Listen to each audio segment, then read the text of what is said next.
سپانسر کول هم دي دوی ته توجه هم ورکول دي دوی چې نن کوم جهاد وکړو نو دوی دغه ناسوري خلکو له دغه سمګلرانو له دغه د آیس ډیلرانو له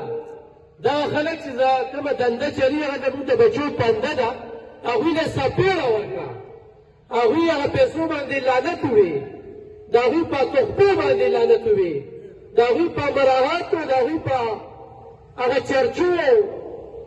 او تاورونو باندې لعنت ووې نو پکار دا ده چې زموږ تنګي خلک هغه خلک چې شتمن خلک دي ما بله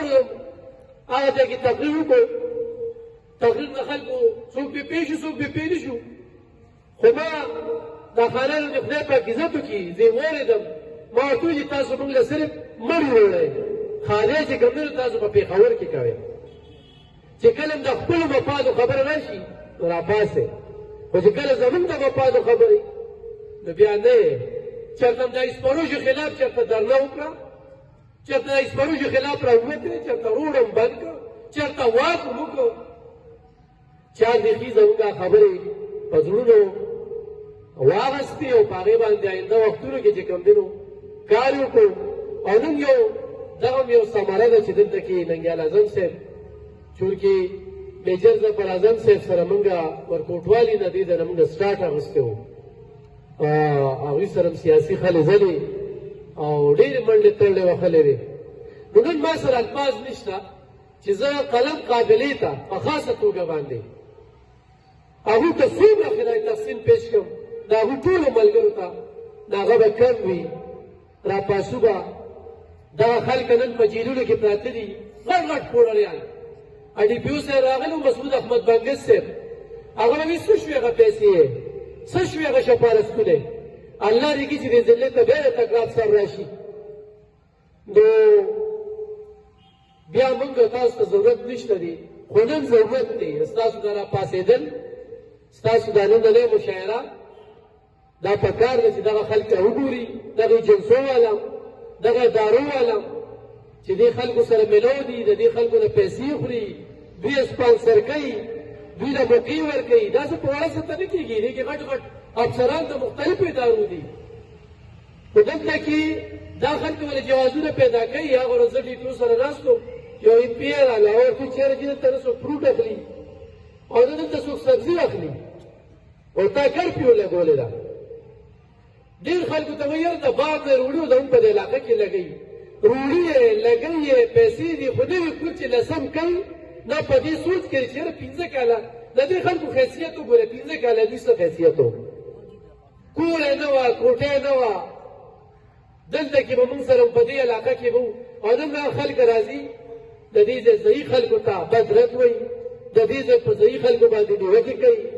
د دې ځای نامې ګرانې خلک سپکوي دا د پیسو نشه ده نه ولې د لاس نه ملاوېدو چل ورځي نه اجره پاس دي نه جومات پاس دي نه د ناستې پاستې چل ورځي خو پیسه وله راغلې ده نو مستي به کوي نو مستي یې نه منو دا بزدله خلکه دي او بزدله خلکو ته به بزدله وایو خو څنګه چې بلرابي خادم صاحب وویل چې دوی دا خیراتونه د حاجي صاحب او دا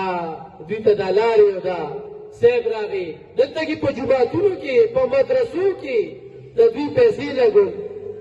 د غلا په پیسو جومات نه جوړېږي یو پته یونیورسټي جوړه کړې وو هغې له جوازونه پیدا کړي نو موږ داسې خلک کوي چې موږ ولې جوازونه پیدا کړو بل پته خو زموږ په دې علاقه کې ډېره زیاته ده چې د دغه شانتې خلکو ملګرتیا کوي نو خبرې ډېرې کېږي ډېر زیات خوشحاله یم چې راج تقسیم درته پېښ کوم ننګیال اعظم صاحب امید درنه ساتم چې دغه شانتې غونډې به بیا بیا را جوړې او دې سره خلکو کې شعور راځي نو یو جې خان مننه ما ته دوه شعره یاد دي پښتو ښه یو نوم یو دویم ویل چې ګوتې قلم کومې قلم شي تور ته به تور سپین ته به سپین لیکمه او کوشش کوم چې دغه دواړو شعرونه لاندې خپل ژوند تېر کړم او په هغې مسلې جوړېږي خو نن د اسپروشو نه سترګه رپي دا بزدله بې غیرته سنګدله او دغه دنده چې کوي دا زموږ د بچو پنده ده نو چې زموږ د بچو پنده کوي راولي چې موږ بچي هر کور کې خودکش هر کور کې ټمبم کوم کور کې چې یو سړی آیس کي د ده نه به یا تختی یا به تختی او یا به ورله علاج کوي نو چې داسې قسمه خلک دوی موږ ته را پیدا کوي نو زه به د دوی ملګرتیا کوم د دوی به ملاتړ کوم د دې چې کوم سهولتکار دي کوم هغه سیاسي خلکه چې هغوی له فلکسونه جوړوي ATM کارډونه دي په هغوی هم لعنت کویم ورپسې چې تاسو لګیا یې د داسې خلکو ویسنګ او شپارستونو باندې دغه خلکه کوي نو راپاسو به دا دومره په یاده کې وي خوبونه یې شته دی نه چونګ چونګولی باندې وده کېږي او د خپل سوري نه ویرېږي د دې خلکو نه به یېرېږي نه او موږ هم ملګري یو او بیا چې داسې ننګیال اعظم صاحب دغه میشن به نه پرېږدي ځکه چې کېدای شي حجرې په سبا نه ډېر خلک رامات شي او تاله هم لالچ ورکړي چې راتلونکي الیکشن کې نو خو پوره دې سپانسر کومه نو ډېر خلک داسې رالل چې هغه بیا ځان سپانسر کوي نو تمه ساتو چې دې شاعرانو هم ملاتړ جوړوي دا ډېر غریبانان شاعران دي او زه د خپل تنګي دغه شاعرانو ته قلم قافلې ته خیرات تقسیم پېښ کوم ډېره مننه خوشحاله